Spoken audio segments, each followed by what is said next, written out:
Halo teman-teman, kali ini saya akan membahas tentang lahirnya politik luar negeri bebas aktif. Nah, sebelum kita membahas politik luar negeri bebas aktif, terlebih dahulu kita mengetahui pengertian dari politik itu sendiri. Nah, politik luar negeri dalam artian luas yaitu suatu pola atau skema mengenai perilaku yang dilakukan suatu negara ketika berinteraksi demi tercapainya kepentingan nasional negaranya.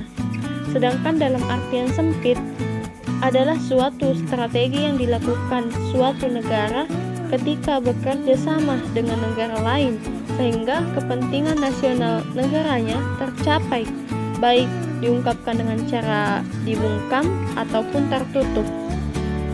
Nah, rencana strategi politik luar negeri pada tahun 1948 sampai 1988 didefinisikan secara khusus, yaitu suatu kebijakan yang dibuat pemerintah untuk menggapai tujuan nasional di dalam dunia internasional. Sedangkan menurut Muhammad Hatta, dalam melakukan politik luar negeri, maka Indonesia melakukan politik bebas dan aktif. Bebas artinya tidak memihak atau netral kepada dua blok, yakni blok barat dan timur. Sedangkan aktif yaitu turut aktif menjaga perdamaian dunia dengan meredakan keregangan yang terjadi akibat aksi-aksi yang dilakukan oleh kedua blok, yakni blok barat dan timur.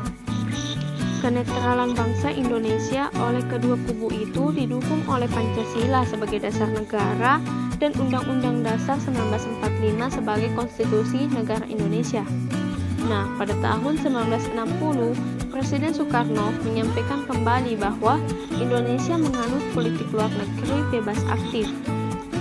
Dan ini diutarakan dalam pidatonya yang berjudul Revolusi Kita dengan bunyi, pendirian kita secara bebas aktif, secara setapak demi setapak harus dicerminkan dalam hubungan ekonomi dengan luar negeri, agar tidak berat sebelah ke barat atau ke timur. Pelaksanaan politik luar negeri bebas aktif yang dilakukan oleh Indonesia memiliki tiga hal, yaitu landasan idil, landasan konstitusional, dan landasan operasional. Yang pertama, landasan idil, yaitu suatu prinsip yang didasarkan pada dasar negara, di mana Indonesia memiliki Pancasila sebagai dasar negaranya. Pancasila memuat seluruh pedoman dasar tentang kehidupan berbangsa dan bernegara oleh dan juga untuk bangsa Indonesia yang tertuang dalam sila-silanya. Landasan yang kedua yaitu landasan konstitusional. Yang dimaksud adalah suatu dasar politik luar negeri bebas aktif yang termuat di dalam konstitusi negara Indonesia, yaitu Undang-Undang Dasar 1945. Adapun diantaranya yaitu pembukaan Undang-Undang Dasar 1945 alinea pertama. Pada alinea ini negara Indonesia menentang penjajahan. Pembukaan Undang-Undang Dasar 1945 alinea keempat. Pada alinea ini, bangsa Indonesia mendukung adanya politik luar negeri bebas aktif. Kemudian Undang-Undang Dasar 1945 pasal 11 yang telah diamandemen. Kemudian Undang-Undang Dasar 1945 pasal 13. Yang ketiga, landasan operasional.